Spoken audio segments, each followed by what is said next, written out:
So could you tell us, in a nutshell, what's your name and who you are? Sure. My name is Dr. Charles Corprew. I am the director of the Education Fellowship at Camelback Ventures, which I have been for the last 3 months. Prior to that, I was and still am the CEO of What's Your Revolution Consulting, which is a racial and social justice consulting firm working with educational, nonprofit, and state and local government entities on creating policy, programming, and practice that helps everyone in organizations and the people that they serve thrive. And so I've been doing that, and I'm also the host of the What's Your Revolution show, which was formerly on WBOK, but is now and has been podcasted.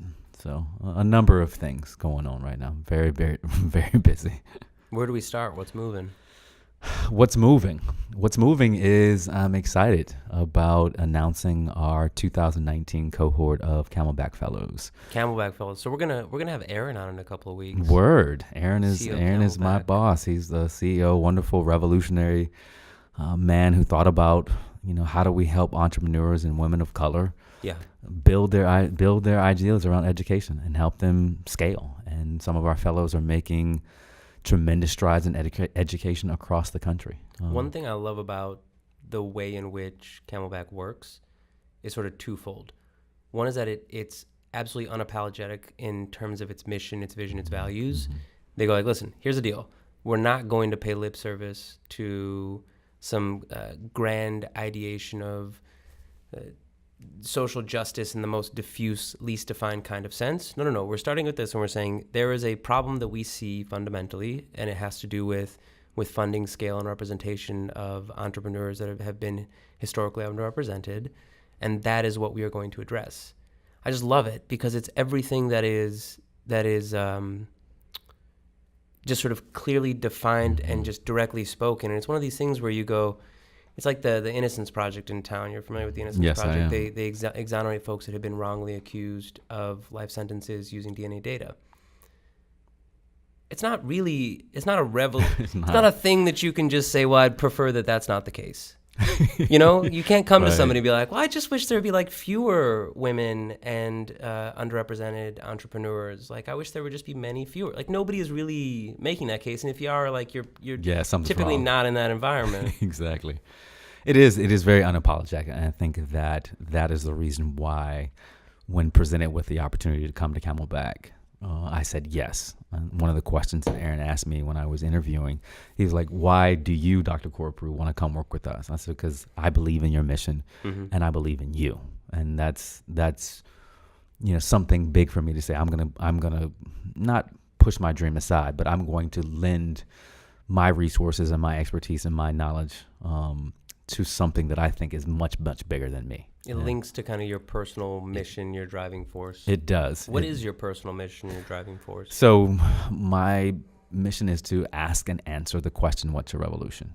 And so it is big. It is everything that I do. It's the question that I ask myself each morning, hoping that the people that I ask the question have found something in their lives to say, what can I change? And can that change be so great that it has an ability to impact neighborhoods, communities, cities, the country, the world, right? And so you think about small personal changes that, I think about my father growing up and him sacrificing getting his PhD so he could be with his child, right? And so 40 years later, I got my PhD, and his sacrifice was allowed me to be the man that I am today. And so that was his revolution, his small change right there. I'm going to sacrifice my time so I can mentor my son, and then the fruits of his work, are 40 years later seeing I'm walking down the stage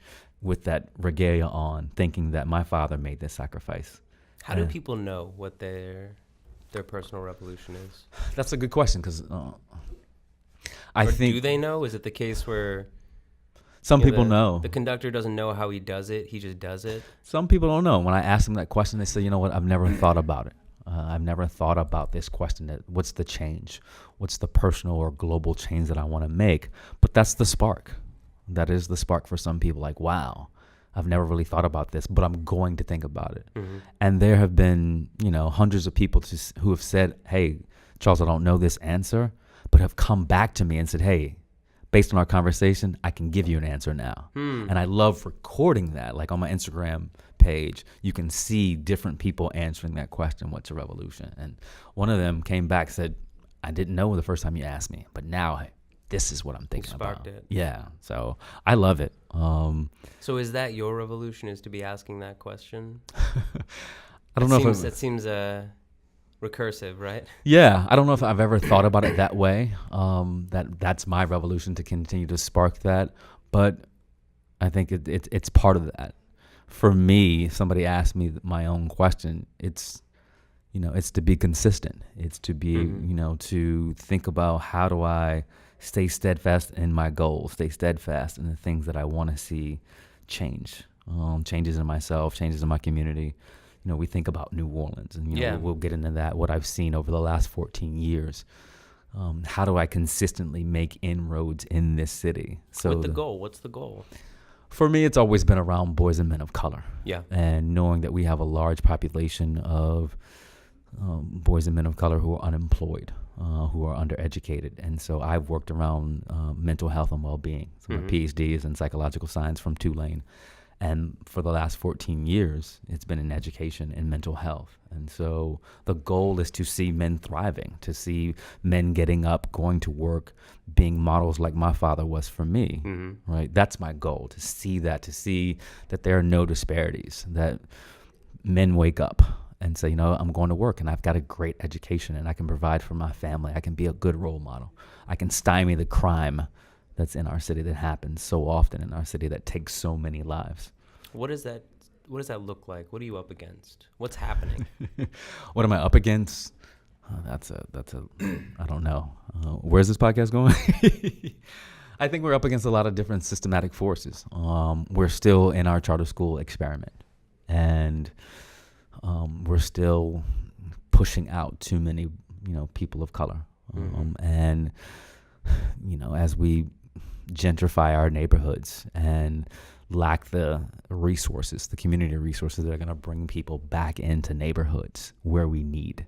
We know that we have a large working class population that have been pushed out by entrepreneurs. And it's interesting, this dichotomy that I have, that I'm an entrepreneur and I'm pushing other entrepreneurs. But how do we work in a system that is also going to not hurt the fabric of our communities? And so I think, and I'm talking about Airbnb. And how do we make sure that we're still helping and aiding our communities and the people in our communities, but also allowing for entrepreneurship? So it's a delicate balance that I'm trying to work with right now. And how do you balance that? Because there's always this, you always seem to hear it from two angles.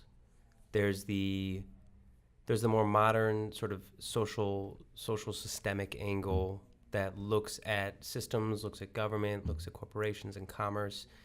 Then you have it kind of butting against this more sort of classical, sort of American dream idea. The idea that, well, listen, you gotta fix that attitude, man.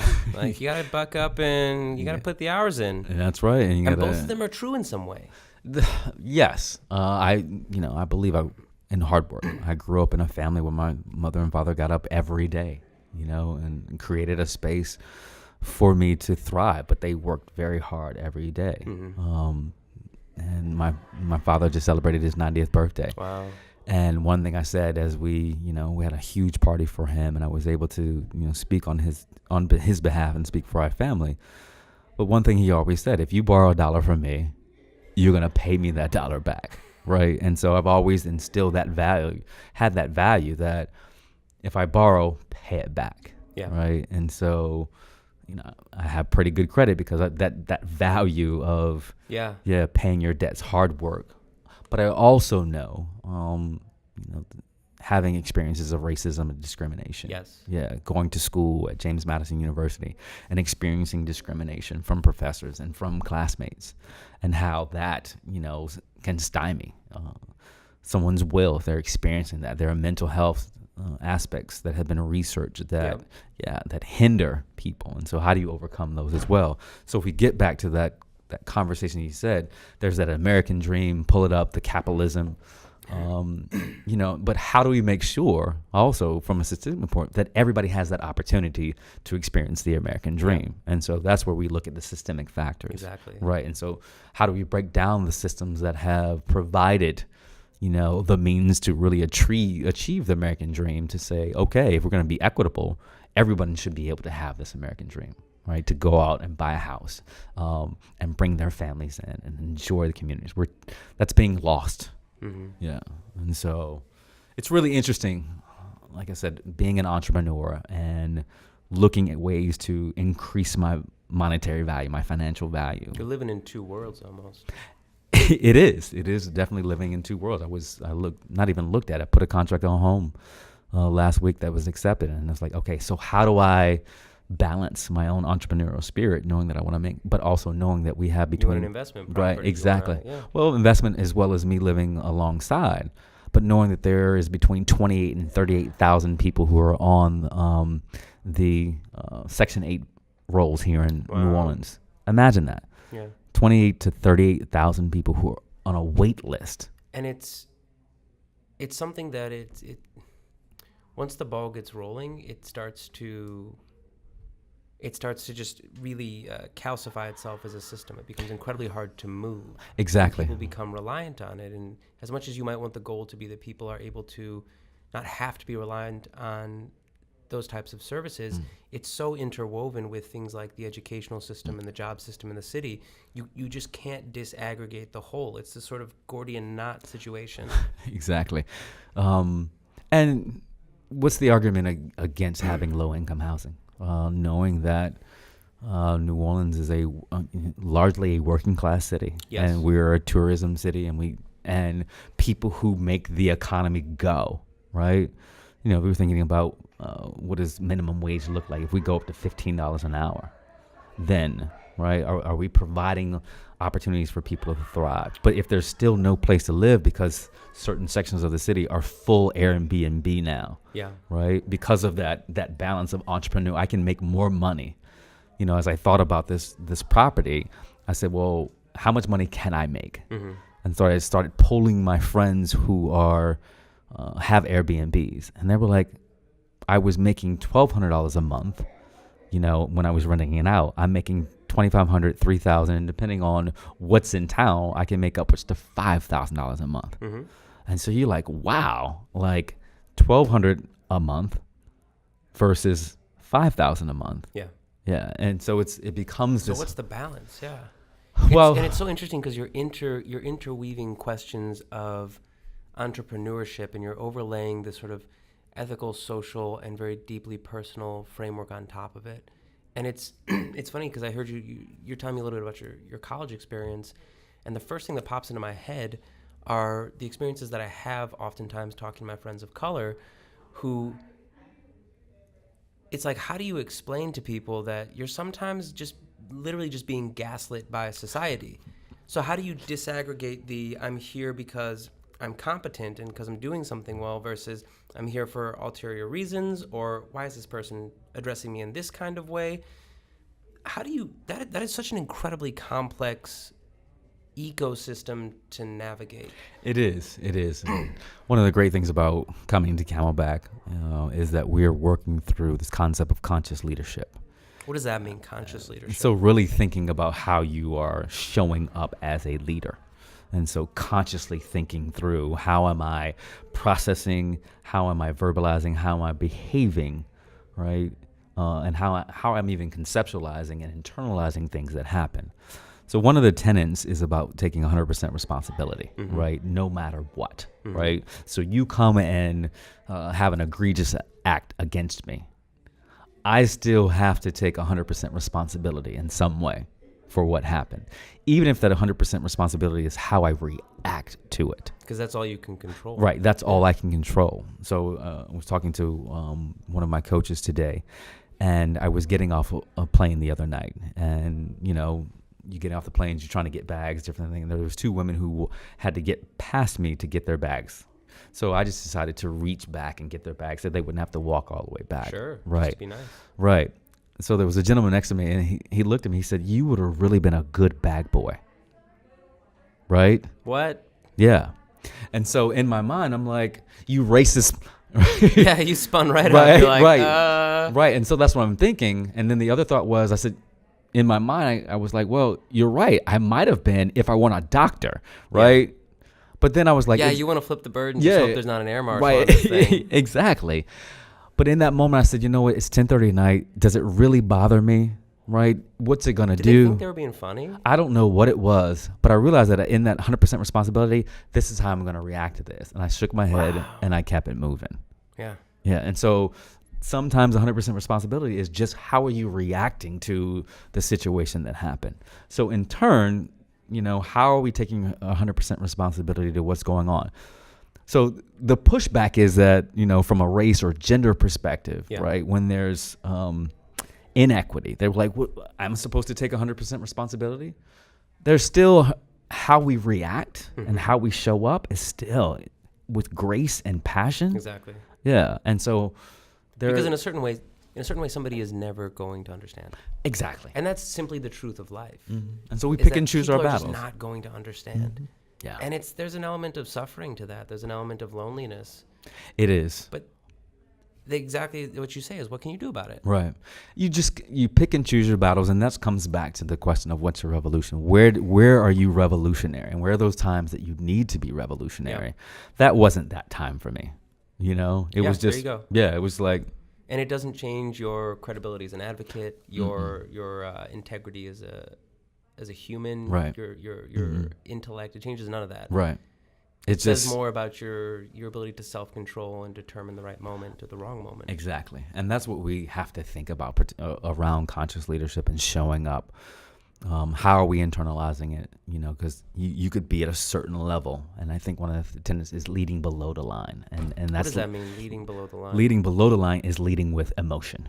Yeah. Right. Leading above the line is thinking through, how do I show up? How are my emotions affecting how I could lead, and then transferring it right into a space that I can lead above the line, internalize, and come up with the best possible, you know, reaction. At the end of the day, all you have is reality to deal with. That's it. That is it. And so it's a wonderful thing. I'm growing, and hopefully leading and you know, modeling behaviors for people as they grow, particularly for men of color, you know, who listen, who see, you know, it's a part of the process. What do you see as the sort of particular pain points when you engage with men of color? Because you say something that's really important to you. What are the pain points? Like, what is like you meet somebody who's young, and if it's like a mentor perspective or it's like a closely connected relationship, like, what are the things that you just go like, oh, like, I've seen you 15 times, man. Like, I got you. Like, let's run it. One of the pain points is about us. And when I say us, is being vulnerable. And I think that we have been socialized not to show emotion. Not even to think. I know there's tremendous research behind it. But that showing of emotion, that it's a sign of weakness. Yeah. And that what I realized is that as I have grown, and hopefully gotten out of that inability to be vulnerable, I've been able to attract more things into my life. Yeah. What does it mean to be, like, how has your life changed from being more vulnerable? Because I'm sure that it wasn't easy just to show up after feeling like you were pushed to put on a face or to be a certain kind of person, and just to show up another day and be like, oh no, this is me now. Like, hey guys, here's what's up. You know, the story behind that is, you know, sitting on my ex-girlfriend's porch as she kicked me out of her house because she had caught me basically lying and cheating.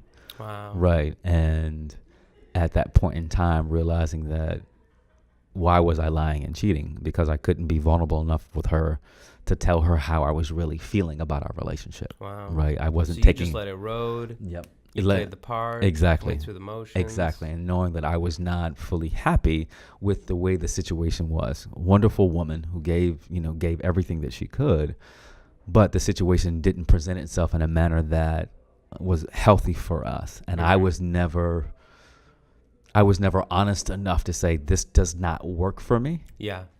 And so coping with, let me go back to what I always know. And, I'm the vulnerability around, I tell everybody, being a liar and a cheater, and coming out of that has been the transformation. That's been my revolution over the last couple of years. And to be able to say that to people and to say it to other men, I'm like, how do you say this out loud? Because you can say that when you're going through the transformation. Yeah. Yeah. And so that's that vulnerability. Yeah. And many men have that, or don't have the ability to just say, I'm working. I'm a work in process, and this is what I'm going through. What's the element of fear there? Like, you think about that relationship and the inability to express yourself. What is the fear underneath it? Like, what is the scared 5-year-old inside of you thinking? You're weak. You're weak. You're not man enough. You should not. You shouldn't be having these emotions that you're having, right? So you can't really express to her that I don't like, having to deal with your ex-husband, right? I don't like the fact that your ex-husband calls me the N-word every time that he sees me. I'm supposed to just, hold this in. And I don't like the stoic. Exactly. I don't like that you don't stand up for character. me. Yeah, exactly. And so those things. Right. So, I don't want to get into my private life. Sure, yeah. But those things kind of, they hit you. They hit you. And that reality that I'm sitting on your porch and our relationship is over and we're not going to speak to each other ever again in life. Yeah. And you're like, I can't do this anymore. Yeah. I can't do this anymore. This weight that I'm carrying, I can't do this anymore. And it was the watershed moment of my life. It's almost like at the beginning, it's sort of looking at yourself as the work in progress, right? Mm-hmm. There's this intensity that you try to bring to things because you think that that's what it means to be masculine, to be a man, the sort of stoicism. And there is a certain element of sort of positive or positivity to that, this idea of sort of grinning and bearing it and like getting the thing done. But it's been it's been rubbed raw, so it's become such a tired trope, that inside of it, there's this whole set of emotions that it's like you don't even have the names for. Yeah. You have to relearn how to name the feelings you have. You have to, and you have to be open and willing enough to say, this is what I'm feeling. Yeah. And a part of that, it goes back to your question, what do I see, is that when we surround ourselves with other men who are doing the same thing, you're not going to grow. It doesn't happen. It doesn't happen. It's when you start surrounding yourself with men who are working through the process themselves, and you can have these vulnerable conversations. I'm fortunate to be a part of a mastermind group here in New Orleans, and we spent the first year of our mastermind really talking about the personal side of who we were, so we could understand when something was going on, we could then coalesce around someone, right, to give them the support that they needed. But you could see them in a different way. See them. But if we did not know what was going on, right, we couldn't help. So we've been through decisions about whether or not a husband and wife were going to have a child, right, and how that felt from his perspective, like whether or not he wanted to have the child. Right. So the interesting thing in going through that piece, what it was like for him to go through the pregnancy with his wife, who now, congratulations, is a father. Yeah. We were a part of that process. We were a part of a process of, helping one of our fellows go through a period of financial insolvency. Yeah. We're trying to figure out what that was like. But the vulnerability of saying that, I'm about to file bankruptcy. Yeah. Imagine saying that. Holy cow. Imagine saying that in a group of men who are fairly successful, who are trained to be high-performing, competent, achievement-oriented people. Exactly. I'm about to file bankruptcy. Yeah. And we're like, I'm scared. And then, but to have a group of men to say, you know what, we're going to pull whatever we need, and we're going to get you out of this space. We don't know those things if you don't open up. Will you give us, the mastermind group is a really cool concept. Will you give us kind of the high level perspective of what it is for folks who don't know? Right. Because it's old too. It is old. It's really old. Where you think about Napoleon Hill. Old. Exactly. When he and his wife were a mastermind. Right. Exactly. And the way that my understanding, the way that's been conceptualized is that a group of people, women, men, get together and are pushing each other through specific topics, and usually it's around business, and how to grow their businesses, how to pool their funds, to be able to then bring more financial independence to the individuals in the group. Mm-hmm. Being a psychologist, I wanted our first year to be around that personal growth. Yeah. Right. Because I believe that the undergirding of everything we do is around our mental health and well-being. And so if that's not there, as a group, we could not progress because you're not dealing with those things that are undergirding what's going on with you. So we spent You don't see the motivations behind it. Exactly. You don't understand what drives it. Exactly. And so now we're beginning our second year, and it's more business focused. You think about how can we pool our funds, or how can we grow even a small pool of resources into a larger pool of resources. Very cool. Yeah. So it's really a good group of guys, man. Really successful. But you would think, guys walking around with, $1,500 suits, nice cars, got stuff going on. So yeah, but I love them, and it's a great group to be a part of. That's it. Yeah. What are you building for men? Like, what's the goal? Because you mentioned the one big issue you're saying is this idea of kind of the ability to actually access your own emotional state, mm-hmm. and then to actually label that and articulate it in a meaningful way without the sort of fear of judgment, without looking weak, without the sort of social consequences. Like, what else is there? Like, what are you building for? So, I think the answer for me is what else is out there for us to build. We're in the Me Too era, and having conversations and modeling behavior for men to show up. Mm-hmm. Right, and that means a lot for me, to show up. And what does that actually look like in the workspace, at home, in your communities, with the people that you surround yourself with, the people that you meet on the street that you don't know. And none of us are perfect. But you have to then say, okay, how do I progress along this journey? Sure. And so one of the great things is that I've surrounded myself with very, very strong and powerful women who will check me consistently, like, mm-hmm. Hey, you know what were you thinking when you said that? Right? Yeah. What were you thinking when you exhibited this behavior? Like, did you think about that could have been misogynistic, right, when you said that? Yeah. And you have to be able to internalize that, and as we show up, and then be able to model it for other men who you're like, oh, wait a minute. In an emotionally mature way. In an emotionally mature, but they have to be ready for that as well, because many of us are not ready to be checked. Yeah. Because we've been socialized for so long that this behavior is actually correct. It's acceptable. It's okay. Exactly. It's what it is. Right. I do some executive coaching as well on the side, and had a conversation one day because we do walking coaching, and one of my clients spoke to a young woman as she was walking by, and the first thing he said, "Hey, what's going on? You look amazing today. I love that outfit." I was like, "Yo," I was like, "That's not cool." He was like, "Oh, she loved that." I was like, "No, she actually didn't." He's like, "How do you know?" I was like, "Did you see the expression on her face when you said it?" He was like, "No." I was like, "That's one thing we got to learn." Yeah. Right. Is that she didn't care about you saying anything about her appearance.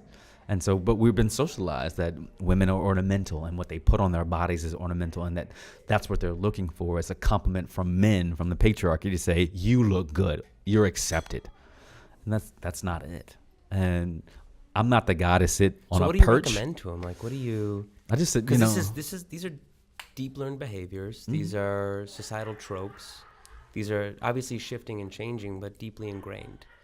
So you have to, like I said, you say to him, like, listen, if you wanna get to know somebody, here's a Rolodex of things that you could say otherwise.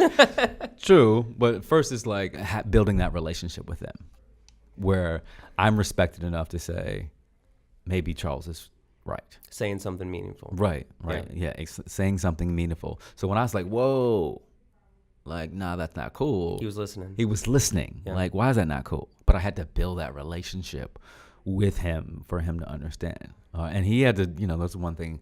This person had done an extensive amount of homework before he even chose me as a coach. So he had seen that work. He was like, oh, well, why? And then we could have the discussion about why it wasn't cool. He was looking for it. Yeah. He was ready. Yeah. He was ready. He was almost ready. I That's think like it what made you him have to ready. say with choosing your moments, right? Mm-hmm.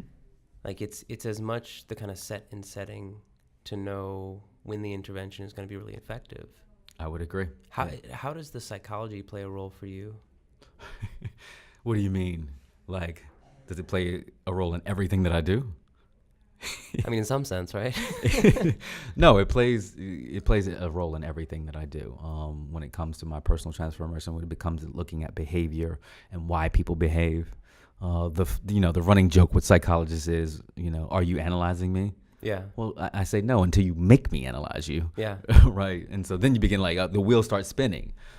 And so it's interesting. And I even say that from a dating perspective, like having conversations with women and, okay, what is your relationship like with your father? What's your relationship like with your mother? What kind of experiences have you had with other men, other women? All these are You're indicators. A good first date. I don't ask these questions. But it's something that you find out over time because, I think about my relationship with my mother. Yeah, right. Let's get a couple margaritas. No, you're right. Yeah. And the thing is, it's not going anywhere. Like this is the stuff of our sort of behavioral formation. These very early childhood. Yeah. And it's almost like you have to. I felt a lot like this in my late 20s, where kind of looking back and whatever small experiences I had, I'm kind of like, man, I'm bumping around in the world like a goldfish that can't see the sides of the tank for the first few years. And then you're 17 and you think you're a genius. You think you've got it on lock and you go to college and now they're like pumping up your head so much thinking that you've got everything under control. You've got it. You're great. No big deal. And then you graduate and then you're thrown into the real world and you're like, everyone's been lying. Like it's wrong. And then you spend your whole 20s being like, how did I get here? Like, where am I? Like, what did my parents do? Like, you have to reassess everything. You're like, Mom, that was not what I thought it was. It's like you have to pick yourself apart. I feel like I spent my mid and late 20s just being like, that's why my dad did that. And then calling him up and be like, is that why you did that? It is interesting to see those early formative years in our lives, and particularly with our parents. Yeah. The revelation that I had a number of months ago was the reason why I date a certain type of woman. It was because of my relationship with my mother. I'm like, no, I wanted to slap my therapist. Like, don't you talk about my mother like that.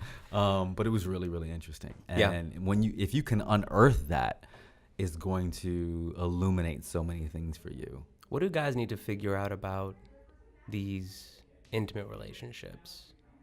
There's got to be a standard stumbling block that you're just kind of like, another one of those.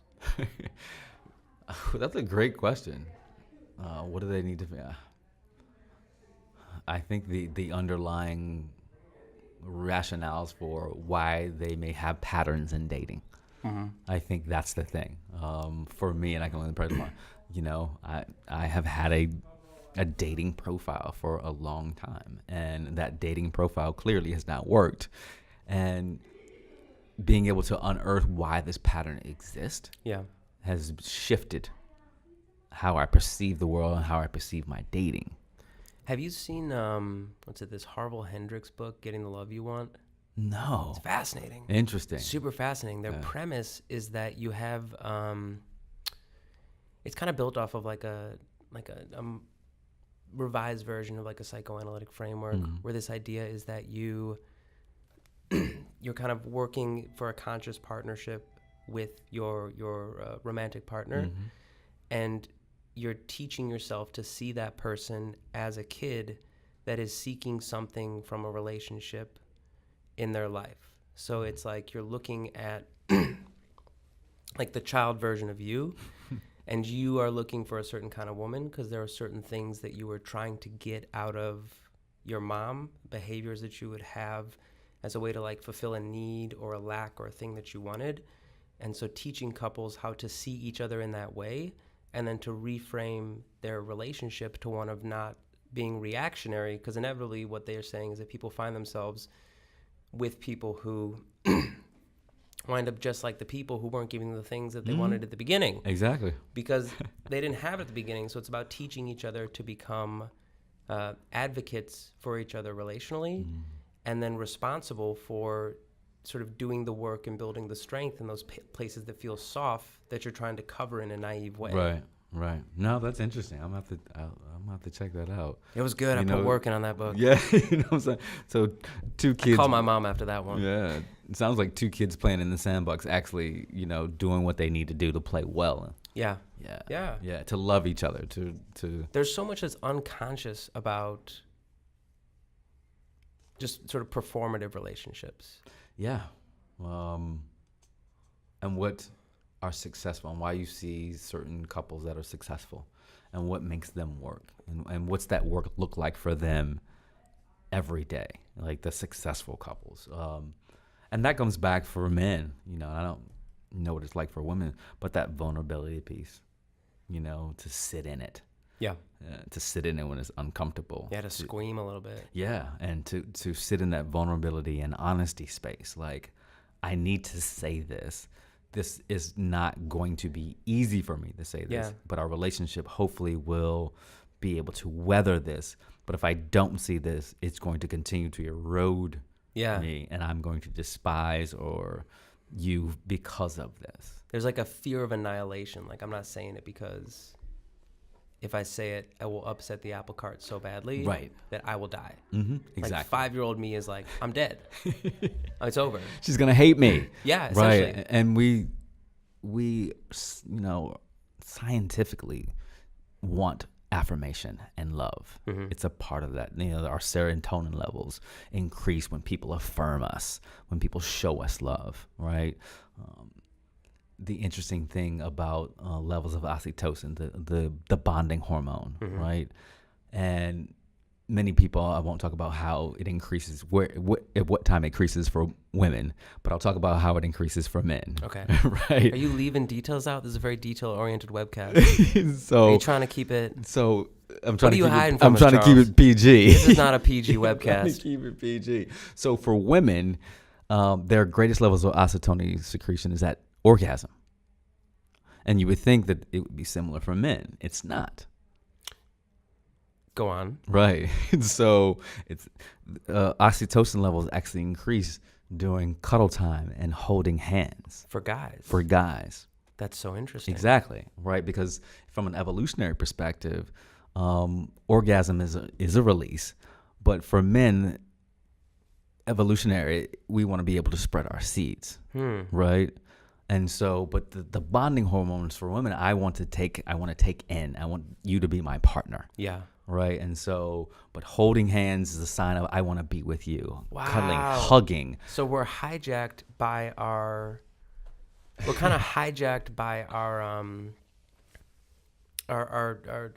DNA in such a way. Exactly. That you're sort of you're getting this rush from sex, but women don't just want sex from guys. And guys are getting this rush from like the cuddling and the contact. Right. When the assumption is the exact opposite. Exactly. Oh, that's insane. Right. And so you think about, the guy that's like out there. I think, during my period of time, John Mayer's Assassin was my song. Right. Right. And right. I love that song. But the part of the song is he winds up in bed, right? Where the sun comes up, as he said, and he's still in bed. And all of a sudden, he's not the assassin anymore. The woman is. Interesting. Yeah, because you could give a lecture on that. No, right? The oxytocin of John Mayer's Assassin. Exactly. It's an interesting because I don't think I've ever thought about the comparison until now. But the song is really about him moving through in and out. But one night he finds himself where he stayed too long.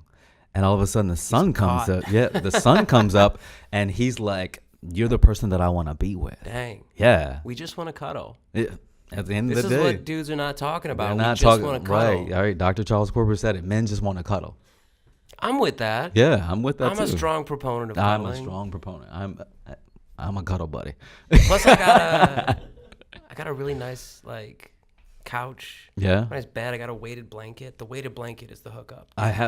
Weighted blanket. I got some weighted pillows. I'm gonna get a weighted, right. I'm telling you, the weighted blanket will knock you out. Really? It's like, because it's like you're being held. It's like you're being cuddled. I have like a 20-pound weighted blanket Wow. on my bed. Wow. And This is whenever vulnerability. this goes live, This is vulnerability going the on right bomb. now. Yeah, exactly. It's so good. I will on Amazon tonight. Yeah, I'll send you the link to it. Yeah, please. It's like $139. It's a 60 by 80 inch 20-pound blanket. Wow. And you put that sucker on, and it's just like Boom. REM sleep. Right. It's like watching like a hypnotist, like do some David I Copperfield. need to do like, that. sleep. I definitely. I don't sleep well alone. That'll do it for you. I'm telling you, man. That'll do it for you. Yeah. Yeah. So interesting things This about. has become a weighted blanket commercial. No, right. If anybody's in the market, we're gonna have a referral link. I know. We're just talking about Amazon, everything. So it's interesting. So just getting back to thinking about what a relationship looks like for me and how do I show up and how am I vulnerable enough to say this is what I want. And if I'm not getting in and I'm not showing up, for both of us to be able to say it, I'm not getting what I need. And for you saying you're not giving me, you've got to have those conversations. It's a very scary ass. It is. It is. And if I had done that in my last relationship, maybe we'd still be together. Do you focus intensely on like self-care and self-reflection and things like this? There must be like a huge process that you have, things that you've worked on over the years just to make sure that you're keeping in the headspace. Yeah, I meditate every day. Oh, me too. Yeah, meditate. What are you using? I'm an Insight Timer guy. I just, sit on my couch. You're way more advanced than me. Yeah, sit on my couch. Sadly, I use technology. Alexa set a 15-minute timer.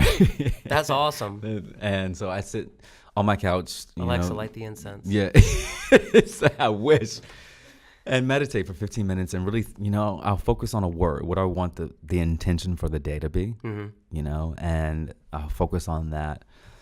And then I picked up a yoga practice about 2 years ago now. Our good friend Chelsea Nudick was my first teacher. And I had done yoga, on P90X, but never really been to a class. Yeah. And her husband, a good friend of mine, Chandler Nudick, he was like, come to class, Chelsea's teaching. It's an hour class. Cool. It was an hour and a half class, and it was hot. I was like, I kept looking at Chandler like, I am going to get you. Key parts. Yeah. 2 key parts. Exactly. I will be getting heat stroke. Exactly. But it turned me on. I felt so good afterwards, even though it was like, oh my God. So I've been practicing yoga for the last 2 years. Yeah. A wonderful experience. It's still the hardest workout. And I do CrossFit. I run triathlons. Yoga is still harder than anything I've ever done because you have to be in the space and be present, be present, and work through all of the feelings that your body's going through. Yeah. Right. But you can always return back to the breath. And that's, when I get anxious, I'm like, I breathe and I tell myself there is no threat, and the body will reset. That's the essence of it. Yeah, telling your body that there's no threat and getting back to the breath. Man, I want to go for 7 more hours, but I know you're you got to be thinking about your time pinch. Yeah, I do. How many more minutes do you have with us? Can you take us out on something? Is there I got about 5 minutes, yes, because I got to run now and go do my own show. That's it. So, I think for me, this has been a wonderful conversation. It's always interesting being on the other side of the mic and being interviewed. But I always want to have people think through, even asking you, what's your revolution and how are you? Found a way to sneak it in. I did. How are you thinking through, using your platform? Because you do have a platform, even though this show is about movers and shakers. And it's interesting, I don't know if I've ever been called a mover and shaker. You have a platform, right? And how are you using your platform for good? Right, using the privilege that you have to do this and to illuminate the organizations that we have here and around the country to, for good. How are you using that, and how can you inform the world about Gigsy and its progress and its impact? I think is always crucial. Asking yourself, what's my revolution, and then saying, how do I go out and do it? Yeah, that's the question that everybody. And if you don't know, look around. What are the things that you want to change? And the small thing, I asked this kid, at my high school, I talk at length about my high school. Shout out to Green Run High School in Virginia Beach, great school ever. And I was giving a speech a couple weeks ago, and I pulled this kid on stage, and I just asked him, I was like, what's your revolution? And he was like, just to graduate. Start there. Start there, right? For him, getting out of the house and getting out of the community which he lives in, right? Which was tough. We were able to talk after. For him, just to graduate opens up so many doors for him. Yeah, you got to crawl before you walk, and you got to walk before you run. Exactly. And you got to run before you fly. Right. And you think about, where was Gigsy 4 years ago? Ooh. Right? Think about that, right? Think about that and where you are now. And then how does the revolution continue to flourish? Because once you find it, right, once you figure out really what it is, you've got an execution game. Right. You've got to grow it. It doesn't stop. And so I think about, Tom Friedman gave me the impetus for What's Your Revolution. As I sat in graduation at Tulane, he was our graduation speaker. And I didn't want to be there. Who wants to be there for a graduation speaker? It's New Orleans. It's graduation. I want to go drink, go down to the quarter, right? But for some reason, he wove what was going on in the Arab Spring to what was going on here. You couldn't go out and find a job here. We were still in a recession. It's 2011. But what we saw from the students in Tunisia and Egypt is that we can make change. We can go out and revolutionize what's going on. You think about what's going on in those countries now. It was because of those students. It was because of Facebook and Twitter and them coalescing together. And so I began asking myself, what's my revolution? How am I going to change? I began asking my students that I was counseling at Loyola as a professor. I began asking my organizations that I was consulting with, what's your revolution? Because they were thinking about, how am I going to change the constituents that I work with? And then it became a radio show for men, right? Thinking about, how am I going to help men find and embrace the healthiest version of themselves? So it grows. If you can figure out the answer to that question, it's going to take you somewhere. It's a whole other show. No, I appreciate the opportunity to be here with you, man. And, it's been a pleasure. Thank you. The hour has gone by so fast. Yeah, we've already run 46 minutes. That's good. Just like that. Appreciate it, brother. Huge pleasure. I'm glad to have you in the space. I'm glad to have your expertise, your attitude, the energy. That's what it's all about. That's what it's all about. You're training to become the best version of yourself. Yeah, everybody. And it counts, right? The best you'll ever be is an example. Yeah, and that's I talk about my father. He's been my example. That's it. Yeah.